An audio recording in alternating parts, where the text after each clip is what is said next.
Hey everybody, it's Tim here, Horror Movie Yearbook.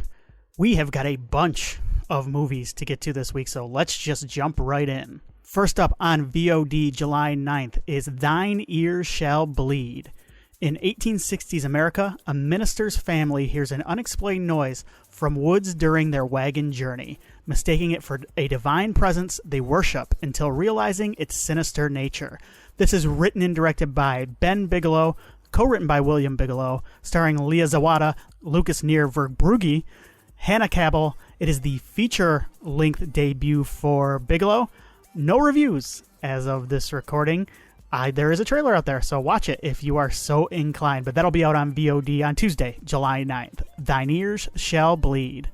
Next up, also on July 9th, a busy day on VOD, Latency. When Hannah, a professional gamer who suffers from acute agoraphobia, receives new equipment that enhances her game, she begins to wonder if it is reading her mind or controlling it. This is written and directed by James Croke, starring Sasha Luss, Alexis Wren, and Ava Karyopoulos. Sure, I nailed that. This is the feature-length debut for Croke. There are 15 reviews on Rotten Tomatoes. It's sitting at 33%. Brian Orndorff of Blu-ray.com says Croke isn't too confident when it comes to scares, preferring to hit viewers with loud noises instead of nailing them with more interesting acts of terror. He gave it a C-. So mixed reviews so far for Latency. Also a trailer out there if you want to watch it. It is on VOD July 9th. Next up, July 9th on VOD, Deer Camp 86. In the fall of 1986, 6 knuckleheads from Detroit travel north to partake in the annual tradition of deer hunting. Wonder where north? But something horrific has been awakened and the hunters become the hunted. Directed by L. Van Dyke Sebotzen. What's with these names this week? Oh my gosh. Written by Bo Hansen and Riley Torres. Starring Noah Lalonde, J.J. Bidwell, and Arthur Cartwright. This is a Detroit crew. This has had a very small theatrical run. There are a couple reviews out there. Joseph Perry of Horror Fuel says, combining supernatural cabin in the woods elements with slasher fare, first-time director goes for the jugular along with several other body parts in its tale of a group of Detroit friends who head out to the forest to open up the 1986 deer hunting season. Like I mentioned, Detroit crew, going up north. I'm from up north. I have added this to my watch list as I want to support regional loyalty. Also, I want to see if they, regional accuracy as well. I want to see how well they know Northern Michigan. So there you go. That is Deer Camp 86, July 9th on VOD. All right, here we go. Kuyang on July 11th. This is going to be on Netflix. A candidate of civilian servant named Bimo was assigned to an isolated village in Borneo Island and brought his wife, Suryatan, who was pregnant. Strange events begin to occur since their arrival in the village. Here, the director is Yongki Ongestu. All the reviews that I could find are in Indonesian right now, and I was too lazy to run those reviews through Google Translate.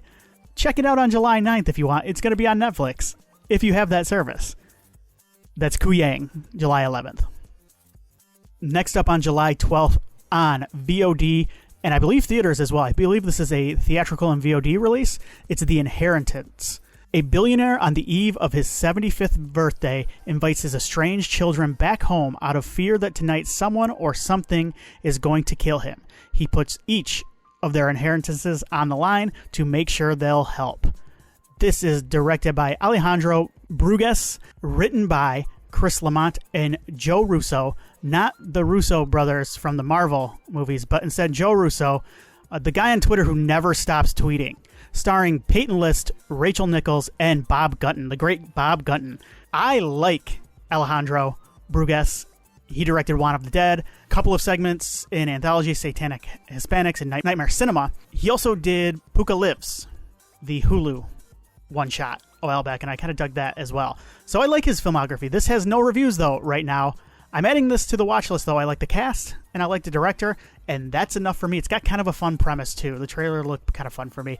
I'm going to add this to my watch list, and I'll check it out. Next up, on July 12th, also in theaters and VOD, The Blue Rose follows 2 rookie detectives who set out to solve a homicide, but end up in an alternate reality made up of their worst nightmares. This is written and directed by George Barron, a young director, first-time director, starring Ray Wise, Danielle Bussetti, and Logan Miller. It is Barron's debut as a director, as I mentioned. He has acted, though, in shows like Two Broke Girls and Wet Hot American Summer, First Day of Camp, the Netflix show from a few years back now. Wow, it's been a while. This has played some festivals, so there are some reviews. Most of them call it Lynchian, which is scary to me because sometimes when people go for Lynchian, it doesn't always hit. However, Sean Parker of Horror Obsessive says, as a first-time director, The Blue Rose is a knockout. If you're a fan of Lynch, you'll love this feast of a film. This movie is part of why I like doing this. It leads to discoveries that I may have just completely glossed over or missed completely. The Blue Rose is one of them. I am adding it to my watch list. I will check this one out when I get the time. It's in theaters and VOD this week. And finally, Longlegs, out July 12th in theaters.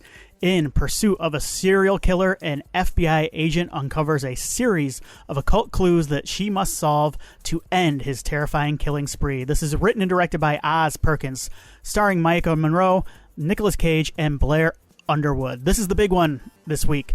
I'll be honest with you, I just want this movie to come out because I'm sick of hearing about it already. This movie has been hyped like crazy on social media. People at early screenings cannot stop talking about it, and it's getting to the point where I am tired of hearing about it. The reviews are great. The trailers are great. I am hopeful here because I really want to like Oz Perkins.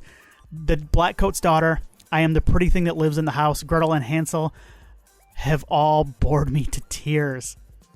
But there are elements I like in them. But I am hopeful. And part of that is because reviewers like Michael Gingold of Rue Morgue magazine say it's like the feeling you have when you've just woken up from a really disturbing nightmare sustained for 101 minutes. I am going to watch this, added it to the watch list. I am really, really hoping I like it. There you go. That is all for this week. A busy week. So let me know what you are checking out in the comments. You can follow us on social media.